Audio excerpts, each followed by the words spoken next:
The cyclone appeared like a demon on the horizon, spinning across the prairie with deadly intent as Wyatt Kincaid watched from his porch, his heart beating as wildly as the wind that tore at his hat. The year was 1879, and life in Kansas Territory was as unpredictable as it was beautiful a lesson he was about to learn in ways he never imagined. Wyatt had spent 7 years building his ranch, the Double K, from nothing but dust and determination. At 32, he was respected throughout Cottonwood County as a fair man with calloused hands and a steady gaze that rarely wavered. Today, however, his eyes widened with alarm as the funnel cloud descended upon the valley, heading straight for the neighboring Nelson homestead. "Christ almighty," he whispered, grabbing his duster from the hook by the door. His ranch hand, Thomas, rushed toward him from the stables. "Mr. Kincaid, you ain't going out in that, are you?" "The Nelsons!" Wyatt shouted over the rising howl of the wind. "Old man Nelson's laid up with his broken leg, and Delilah just came back yesterday from Topeka." He didn't wait for Thomas's response, already mounting his stallion, Thunder. The horse protested, nostrils flaring at the scent of the storm, but Wyatt urged him forward, leaning low against the animal's neck. The ride to the Nelson place usually took 15 minutes at a casual pace. Today, Wyatt made it in 7, the wind pushing at his back like God's own hand. As he crested the final hill, his stomach dropped. The cyclone had passed directly through the homestead, leaving destruction in its wake. The main house stood, but the large barn where the wedding was to be held tomorrow had been torn apart, its roof ripped clean off and scattered across the property like broken wings. Wyatt had only met Delilah Nelson a handful of times. She had spent the past 3 years in Topeka working as a schoolteacher after her mother died, returning only occasionally to visit her father. Now, 25, she'd come home to marry Frank Williams, a banker from Wichita who had business interests in the county. The wedding was to be tomorrow, and half the county had been invited to celebrate in the Nelsons' newly constructed barn. Wyatt dismounted before Thunder had fully stopped, his boots sliding in the sudden mud as he ran toward the devastation. "Mr. Nelson," he called out, "Delilah!" Through the rain, he spotted Howard Nelson hobbling from the house, his splinted leg making his progress slow and precarious. "Wyatt, thank God!" The older man's face was ashen. "Delilah's in the barn. She was decorating for tomorrow." Fear clutched at Wyatt's chest. "Stay here," he ordered, already running toward what remained of the structure. Half the barn walls had collapsed inward. Smoke rose from where lightning had struck, igniting the hay stored for winter. The rain dampened the flames, but the smoldering continued, filling the air with acrid smoke. "Delilah!" Wyatt shouted, climbing over a fallen beam. "Miss Nelson!" A weak cough answered him from beneath a pile of shattered wood and canvas. Wyatt moved with careful urgency, lifting splintered planks and tossing aside debris. Finally, he uncovered her. Delilah Nelson lay curled on her side. Her wedding dress, which she must have been adjusting for the ceremony, partially covering her like a protective shroud. Her golden hair was matted with dust and blood from a cut above her temple, but her eyes flickered open as he reached her. "The dress," she murmured, fingers weakly clutching at the white fabric. "Mother's lace." "Never mind that now," Wyatt said, assessing her injuries with quick glances. Nothing appeared broken, but he couldn't be certain. "I need to get you out before this whole thing comes down." Carefully, he slid his arms beneath her shoulders and knees, lifting her from the debris. She was lighter than he expected, or perhaps it was just the surge of strength that came with necessity. As he carried her from the smoking ruins, she turned her face against his chest, coughing from the smoke. The rain pelted them as Wyatt emerged from the barn, Delilah secure in his arms, and her mother's wedding dress draped over them both. Howard Nelson hobbled toward them, his weathered face creased with worry. "Is she? She's alive," Wyatt confirmed, moving toward the house. "Get the door." Inside, he laid Delilah on the sofa in the parlor, while Howard limped to fetch clean water and bandages. Wyatt knelt beside her, assessing her injuries more thoroughly now that they were in the light. The cut on her temple wasn't deep, but head wounds always bled profusely. She had scrapes and bruises on her arms, and her breathing came in short, pained gasps that suggested bruised, if not broken, ribs. "Mr. Kincaid," she whispered, her voice raspy from the smoke. "The wedding."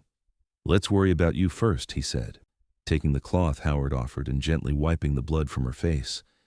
"The wedding can wait until you're healed." "Frank is coming tomorrow," she said, wincing as Wyatt cleaned her wound. "All the arrangements?" Howard Nelson cleared his throat. "I'll ride to town when the storm passes. Send a telegram to Frank in Wichita." Delilah closed her eyes, a single tear tracking through the dust on her cheek. "Everything is ruined." "Not everything," Wyatt said firmly. "You're alive, and that's what matters." As the evening progressed, the storm moved eastward, leaving behind a clear, star-filled sky that seemed to mock the destruction below. Wyatt sent Thomas, who had followed him to the Nelson place, back to the Double K to fetch supplies and help. By nightfall, they had secured the house against the elements and salvaged what they could from the barn.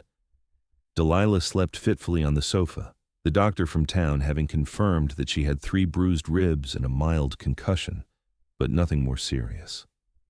The wedding dress, remarkably, had suffered only minor damage, protected as it had been by Delilah's body when she fell. She was determined to wear her mother's dress, Howard explained as he and Wyatt sat at the kitchen table, drinking coffee laced with whiskey. Been working on altering it for months. Wyatt nodded, his thoughts on the woman sleeping in the next room. He had never paid much attention to Delilah Nelson before, seeing her only as the schoolteacher who visited occasionally. But today, carrying her from danger, feeling her heartbeat against his chest, had awakened something unexpected within him. "Frank Williams," Wyatt said carefully. "He's a good man." Howard's expression tightened slightly. "He's a successful man, has connections that could help Delilah establish a proper life." It wasn't exactly a ringing endorsement, and Wyatt noted the distinction. "But does she love him?" The older man sighed. "Love's a luxury, Kincaid. Security matters more in this territory." He glanced toward the parlor. "But between you and me, I think she's marrying to please me more than herself. I worry about her future, with my health failing." Wyatt considered this information, turning the cup in his hands. "The Double K has plenty of hands. We'll help rebuild your barn." Howard's tired eyes showed gratitude. "That's mighty kind, but the wedding was set for tomorrow. Frank's coming with his family and business associates, even if we started at first light." He shook his head. "Then we'll host it at my place," Wyatt heard himself say before he'd fully formed the thought. "The house isn't grand, but it's solid, and we can clear the main room for dancing." Howard studied him for a long moment. "That's unexpected, Kincaid. Didn't think you were one for social affairs." Wyatt shrugged, uncomfortable under the scrutiny. "Just being neighborly." But as he rode home in the star-washed night to prepare his ranch for a wedding, Wyatt knew it was more than neighborliness driving him. The memory of Delilah's face, vulnerable yet determined even in pain, had imprinted itself on his mind. He tried to dismiss the feeling as merely the natural concern any decent man would feel after such a rescue. But his heart knew better. And that troubled him deeply, for by this time tomorrow, Delilah Nelson would be Delilah Williams, and whatever stirring he felt in his chest would need to be buried for good. Morning brought chaos to the Double K. Thomas and the other ranch hands worked feverishly to transform the spacious main room into something suitable for a wedding. Furniture was moved, floors were scrubbed, and makeshift decorations were fashioned from whatever could be found on short notice. By noon, Wyatt had sent word throughout the county about the change of venue.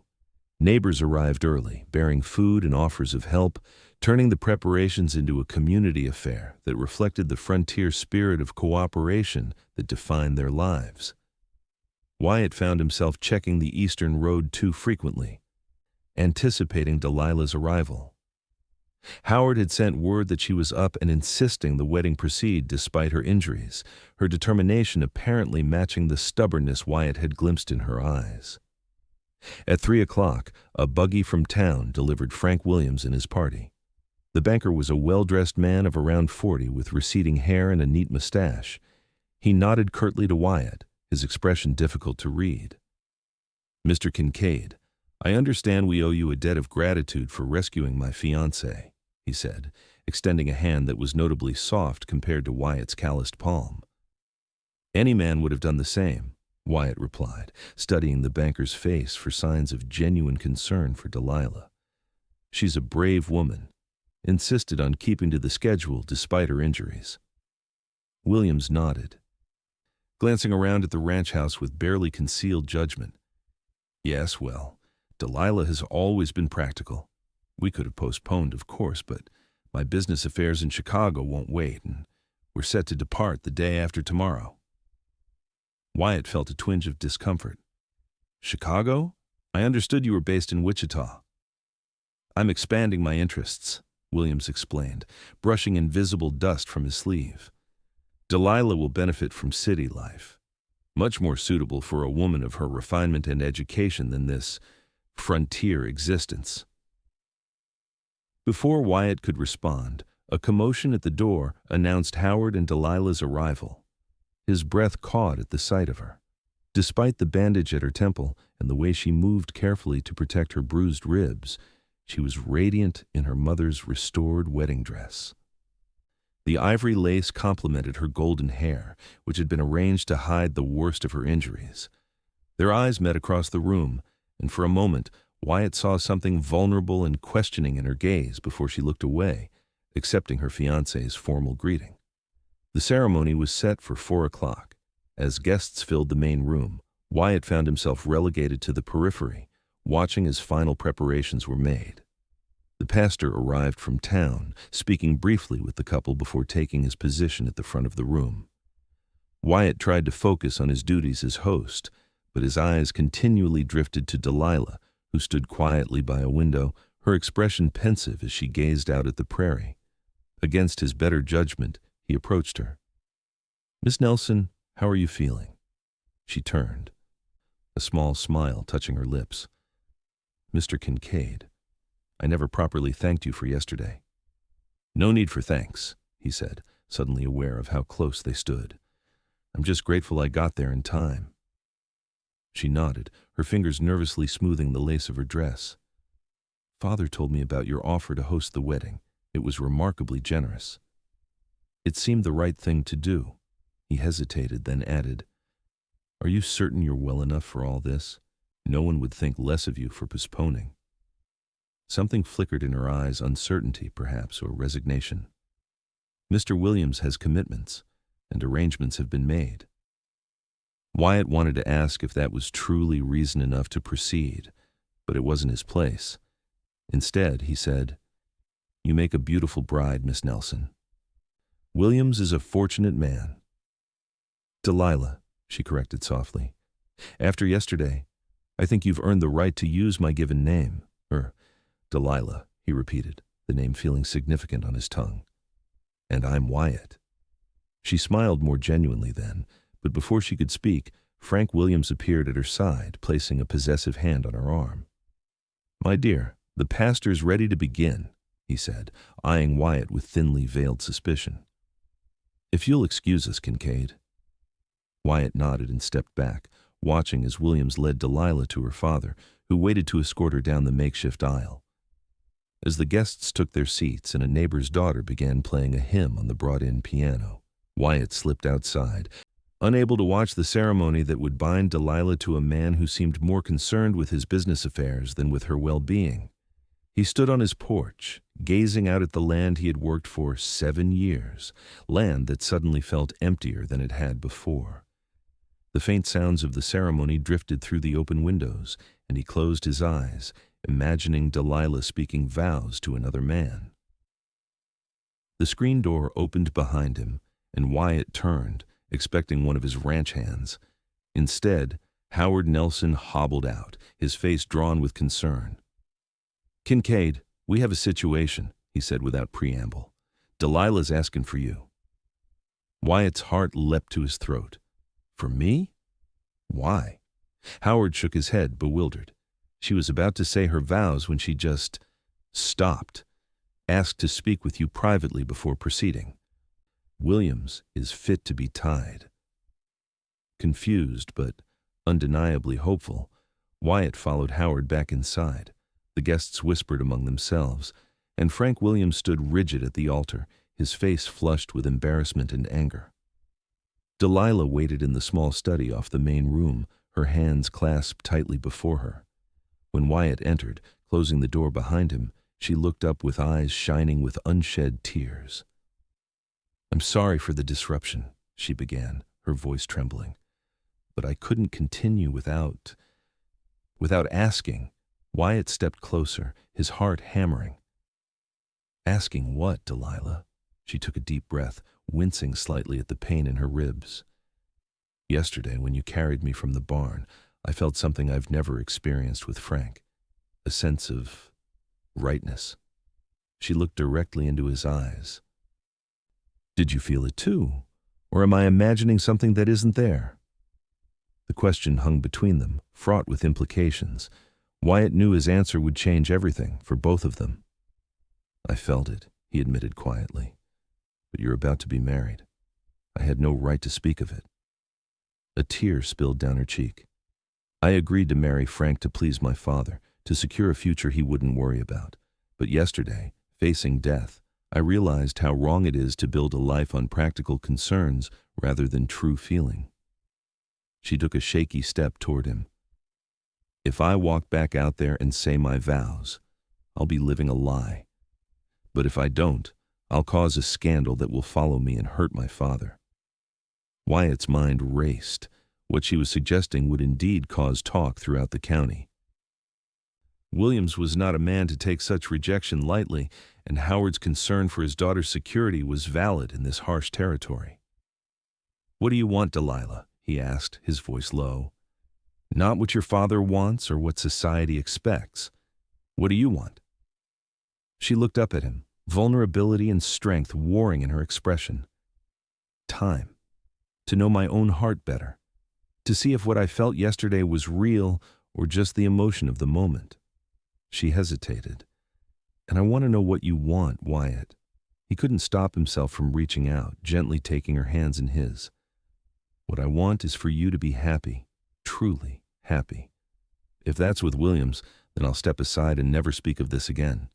But if there's a chance," he squeezed her hands, "I'd like the opportunity to court you properly, to see if what we both felt was the beginning of something worth pursuing." She nodded, a small, brave smile forming. "Then I need to speak with Frank." Wyatt released her hands. "I'll be right outside if you need me." What followed was predictably difficult. Frank Williams did not take the postponement of the wedding well, especially when Delilah honestly explained her doubts. His accusations rang through the house, loud enough for all the guests to hear. She was ungrateful, fickle, influenced by her trauma and by Kincaid's obvious interest. He would not be made a fool of, waiting around while she explored her feelings. It was now or never. Delilah chose never. The guests dispersed in a cloud of gossip and speculation, some sympathetic to Delilah's plight, others scandalized by her decision. Howard Nelson looked torn between concern for his daughter's reputation and relief that she hadn't committed to a marriage of convenience.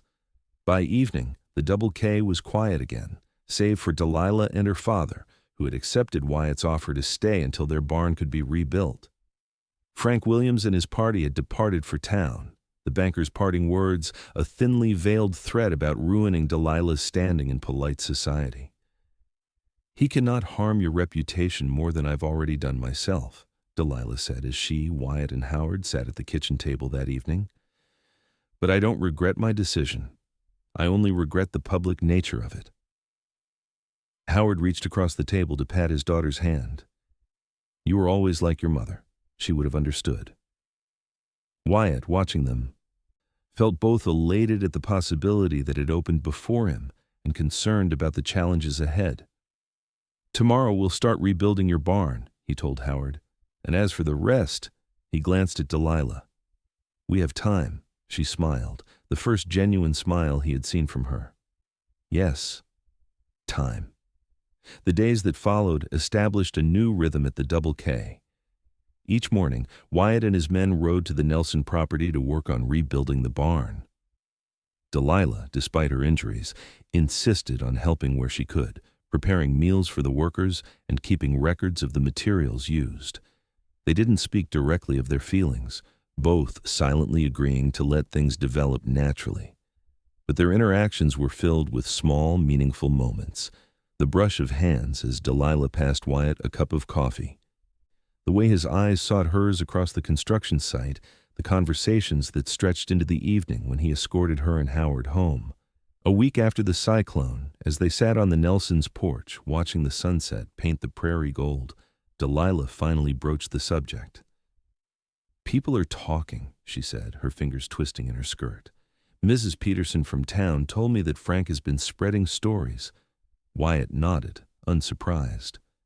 Does that bother you?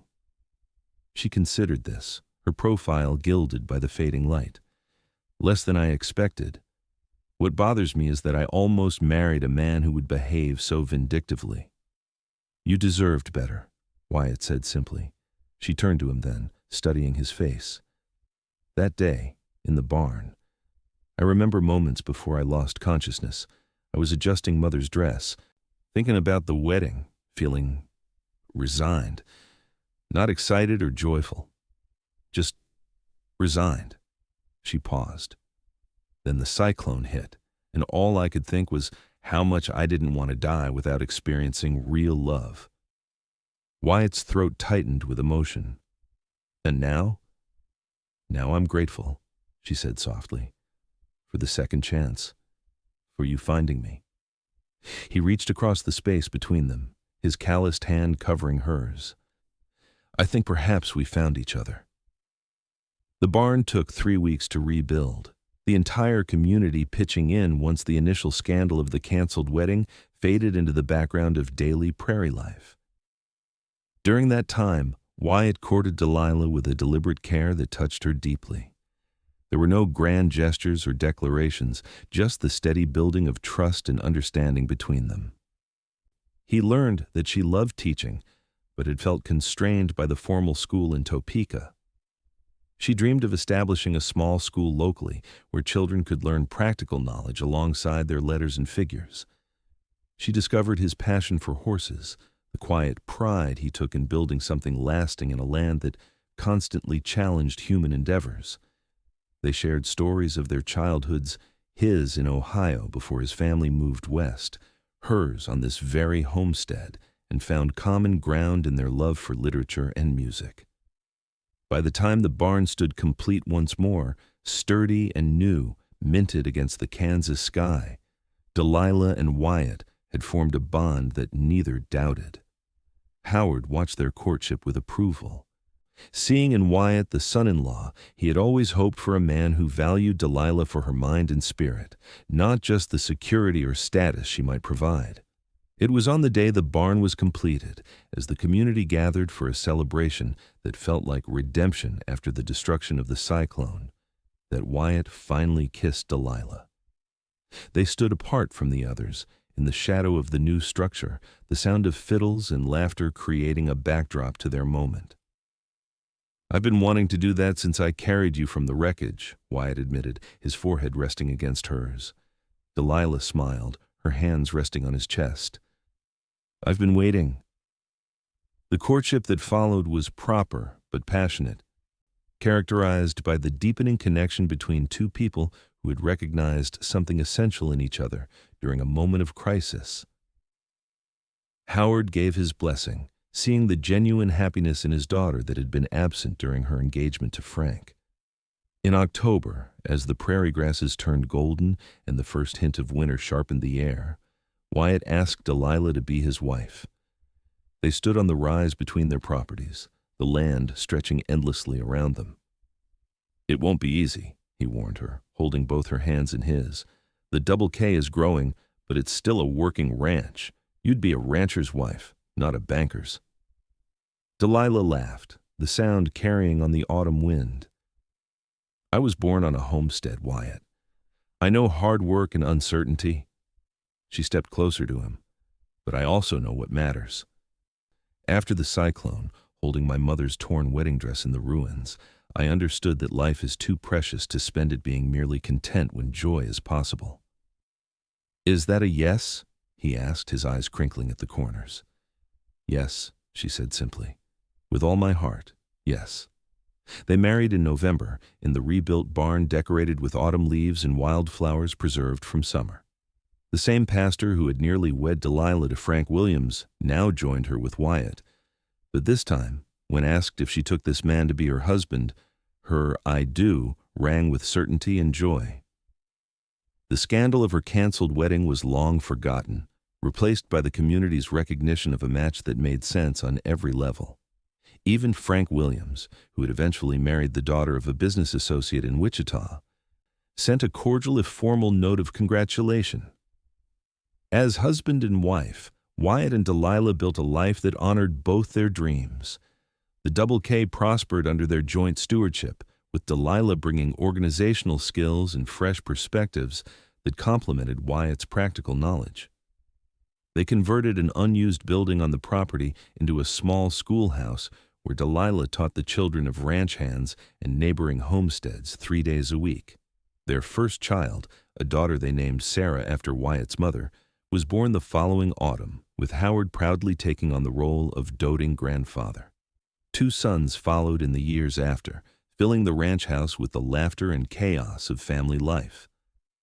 On the anniversary of the cyclone each year, Wyatt and Delilah would visit the spot where the old barn had stood, acknowledging the strange twist of fate that had brought them together. The rebuilt structure served as a constant reminder of destruction and renewal, of how life could change in an instant with the wind.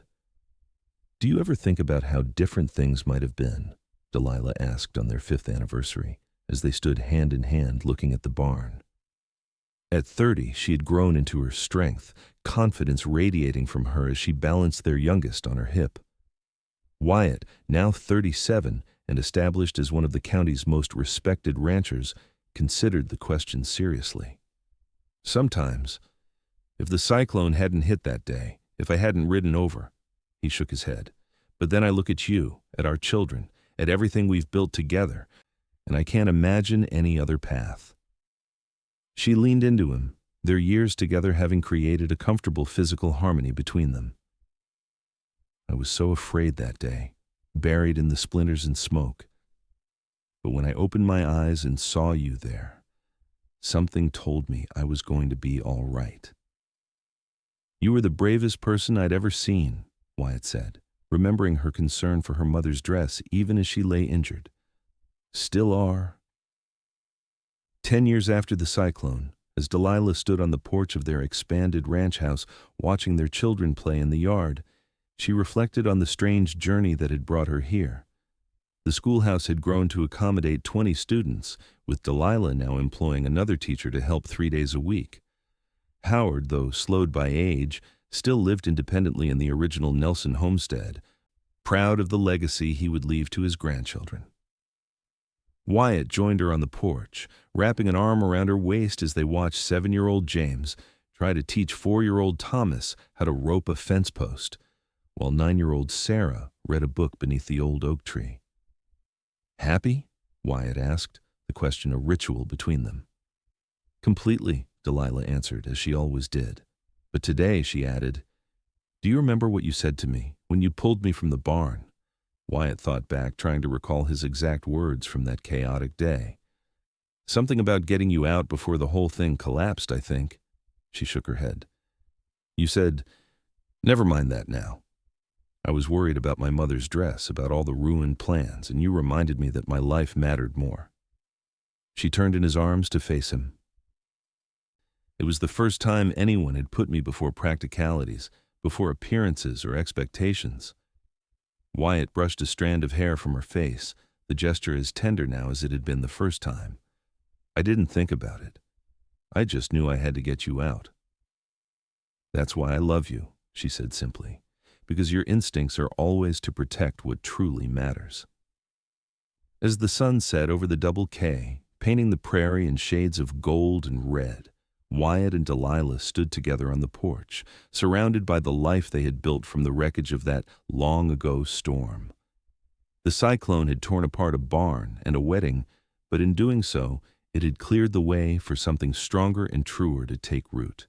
15 years after the day Wyatt pulled Delilah from the splinters and smoke, they hosted a celebration at the ranch to mark Howard Nelson's 80th birthday. The old man, white-haired but still sharp-witted, held court on the porch, regaling neighbors and friends with stories from his decades on the frontier. And then, he told the rapt audience of children and adults alike, that cyclone came screaming across the valley like the devil himself was chasing it. Tore my barn to splinters it did, with my Delilah inside. Sarah, now a thoughtful young woman of 14, glanced at her mother. "Were you very frightened, Ma?" Delilah smiled, her hand finding Wyatt's as naturally as breathing. "Terrified. But then your father appeared, like something out of a dime novel, lifting beams and debris until he found me." "Pa was a hero," 10-year-old Thomas declared proudly. Wyatt shook his head. Embarrassed as always by the retelling. "I just did what anyone would have done." "Not anyone," Howard interjected, his voice carrying surprising strength. "That's the point of the story, youngsters." When the moment came, Wyatt Kincaid didn't hesitate. Character reveals itself in crisis. The gathering continued, late into the evening, with food and music and the easy camaraderie of a community bound together by shared history and mutual support. As the celebration wound down and guests departed, Delilah found Wyatt by the corral, looking up at the star-strewn sky. "Penny for your thoughts," she said, slipping her arm through his. "Just thinking about how lucky we are," he replied. All of this, he gestured to the prosperous ranch, the healthy children saying goodnight to their grandfather, the life they had created together because of a storm. Delilah leaned her head against his shoulder. "Not just any storm, a cyclone that changed everything." "For the better," Wyatt added, kissing the top of her head. "For the better," she agreed. 20 years after the cyclone, the Double K had grown into one of the most successful ranches in the county. Their children were finding their own paths, Sarah teaching alongside her mother at the school that now served 40 students, James working the ranch with his father and showing a keen mind for the business aspects, and Thomas displaying an artistic talent that had the whole family saving to send him to study in Chicago. Howard had passed peacefully 2 winters prior, content in the knowledge that his daughter had found the happiness and security he had always wanted for her. Though in a form he could never have predicted. One evening, as Wyatt and Delilah sat on their porch watching another Kansas sunset, a familiar shape appeared on the horizon, the dark funnel of a distant cyclone, too far away to threaten them, but close enough to stir memories. "Nature's reminder," Delilah murmured, her hand tightening on Wyatt's. He nodded, watching the destructive force move across the landscape, a terrible beauty against the evening sky. "Makes you think about what matters." They sat in companionable silence until the cyclone disappeared from view, leaving behind a strangely serene twilight. Inside, they could hear James and Thomas arguing good-naturedly over a game of checkers, while Sarah played the piano Howard had given her on her 12th birthday. "I found something today," Delilah said after a while, "in the old trunk in the attic." She handed Wyatt a small piece of fabric, yellowed with age. He recognized it immediately as a scrap of lace from her mother's wedding dress, the one she had been so concerned about as he carried her from the collapsing barn. "You kept this, after all these years?" She nodded, her eyes soft with memory. "It reminds me of that day, of how close I came to making the wrong choice and how fortunate I was that the right man found me in time." Wyatt carefully folded the precious fragment and returned it to her. "I think we found each other, Delilah. The cyclone just hurried things along." She laughed, the sound as warm and welcome to him now as it had been when they were younger. "Always the practical one, Mr. Kincaid." "One of us has to be, Mrs. Kincaid," he teased back, drawing her closer. 25 years after the day Wyatt pulled Delilah from the ruins of her father's barn, they hosted their daughter Sarah's wedding on the ranch. The ceremony took place in the barn that had been rebuilt after the cyclone, now expanded and improved over the decades, but still standing as a testament to resilience and renewal. Sarah wore her grandmother's wedding dress, the same one Delilah had been adjusting when the cyclone hit, carefully restored and altered for her daughter. As Wyatt walked his daughter down the aisle, he caught Delilah's eye where she sat in the front row, both of them remembering another almost wedding in very different circumstances. Their sons stood tall and proud, James now effectively managing large portions of the ranch operations, Thomas home from his studies in Chicago where his artistic talent had flourished. The Double K was known throughout the region, not just for its cattle and horses, but for the school Delilah had established, which now occupied its own building and served children from across the county. At the celebration following the ceremony, Delilah found Wyatt standing in the doorway of the barn, looking out at the gathered community with a contemplative expression. "Happy, Mr. Kincaid?" she asked, using their private ritual. He turned to her, his face lined with the years, but his eyes still bright with the same steady light that had guided her from darkness decades ago. "More than I ever thought possible, Mrs. Kincaid." She took his hand, their fingers interlacing with the familiar comfort of countless such gestures over their years together. "Do you know what today is besides our daughter's wedding day?" Wyatt nodded. 25 years since the cyclone." "A quarter-century," she marveled. "Sometimes it feels like yesterday, and sometimes it feels like another lifetime." "Both, I think," Wyatt said. "The man I was before that day wouldn't recognize the life we've built, but he'd envy me for it." Delilah smiled, resting her head against his shoulder as they had done thousands of times before. "Let's dance, Mr. Kincaid, to celebrate 25 years of the best decision I ever made." As they moved to the center of the barn floor, joining their daughter and new son-in-law and the other couple swaying to the music, Delilah thought about the strange symmetry of life. Here they were, dancing in a barn built upon the ruins of another, celebrating a wedding that had come to pass because another wedding had not. "What are you thinking?" Wyatt asked, noticing her distant expression. "That some storms come to destroy, and others to clear away what shouldn't have been there in the first place," she answered. "Ours was the second kind." He spun her gently, mindful of the knee that had begun to trouble her in the colder months. "Philosophical in your old age, Mrs. Kincaid?" She laughed, the sound still capable of making his heart lift after all these years. "Grateful in my wisdom, Mr. Kincaid." As the evening continued around them, they remained on the dance floor longer than they had in years, moving together with the ease of two people whose lives had become so intertwined that they anticipated each other's movements without thought. The music, the laughter, the joy of their daughter's special day, all of it felt like a culmination of the life that had begun when a cyclone tore across the prairie, destroying a barn and redirecting two lives onto a shared path. Later, as they walked hand in hand back to the house under a canopy of stars, Delilah stopped to look back at the barn, lights glowing warmly from its windows, as the celebration continued inside. "What do you think would have happened if the cyclone had missed us that day?" she asked, a question they had considered many times over the years. Wyatt followed her gaze, considering. "I'd like to think we would have found each other anyway, maybe at a county fair or a church social. Would you have noticed me? The quiet school teacher engaged to the banker from Wichita?" He squeezed her hand. "I'd have been a fool not to. But I'm grateful we didn't have to find out." They continued toward the house, its windows warm with lamplight, the home they had built together over 25 years of partnership. "Delilah," Wyatt said as they reached the porch, his voice holding a note of wonder that still appeared when he spoke her name, even after all their years together. "Thank you." She looked up at him questioningly. "For what?" "For trusting me that day, for being brave enough to change your mind, for every day since." In the soft glow of the porch lamp, Delilah's face showed the passing of years lines at the corners of her eyes from laughter, a certain softness that came with motherhood and contentment. but to Wyatt, she was as beautiful as the day he had carried her from danger. "I should be thanking you," she said softly. "You saved my life in more ways than one."